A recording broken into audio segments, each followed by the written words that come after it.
The 1966-67 season is one of a legend. Celtic were winners of the league, finishing first with 58 points in 34 games, 26 wins, 6 draws and just 2 defeats, 111 goals for and 33 against. They were 3 points ahead of Rangers. Celtic opened with a 3-0 win at Clyde and then a 2-0 win at home against Rangers.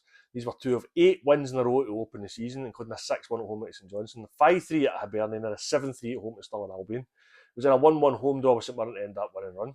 Then won the next 3, including a 5-4 at Dunfermline before a goalless draw at Kilmarnock. Then beat Motherwell and Partick Thistle before drawing at Aberdeen. They lost the last game of the year 3-2 at Dundee United. Then beat Dundee 5-1 at home in New Year, and it's a first ever run of 6 wins before a 1-1 draw at Stirling Albion. They then won the next 6 games, including a 5-0 over St Mirren and a 5-0 over Falkirk. It was in a goalless draw at home at Aberdeen. Then lost 3-2 at home at Dundee United. Yep, Dundee United did the double against Celtic this season. Then clinched the 22nd league title in May with a 2-2 draw at Ibrox. The final game was a win at home against Kilmarnock. Stevie Chalmers finished top scorer with 21 goals. In the League Cup, Celtic finished top of the group ahead of Hearts with maximum points thanks to wins home and away against Hearts, Clyde and St Mirren. In the quarter-final was a 6-3 home win and 3-1 away win against Dunfermline. In the semi-final, a 2-0 win over Airdrie at Hampden. And in the final, Celtic beat Rangers 1-0 to win their 4th League Cup and the 2nd in a row.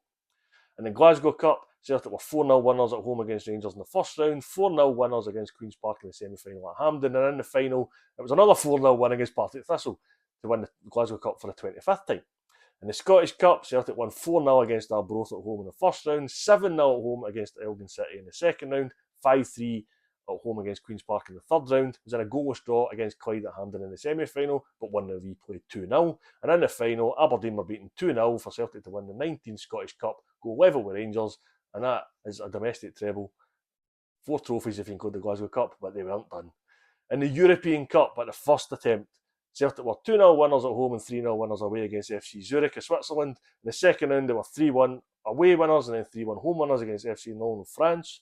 In the quarter-final, they lost 1-0 away to FK Vojvodina of Yugoslavia, but won 2-0 with a last gasp goal to go through 2-1 in aggregate to the semi-final, where they met Dukla Prague, beat them 3-1 at Celtic Park before drawing nothing each to go through to their first European final, where they met Inter Milan, coming from behind to win 2-1 in the Estadio Nacional Lisbon to win the European Cup for the one and only time of a Scottish side. A week later, Rangers lost to Bayern Munich in the Cup Winners' Cup. The previous month, Kilmarnock had lost to Leeds in the semi-final of the Intercity's first Cup, and Scotland had beat the reigning world champions England too. Just to top it all off, Celtic then beat Real Madrid in the Alfredo Di Stefano testimonial, rubber stamping them as the best team in Europe. Celtic's home kit, green and white hoops with a round collar, white shorts and green number and white socks, and the away kit, a green shirt with green collar, green shorts and green socks with 2 thin white hoops at the top.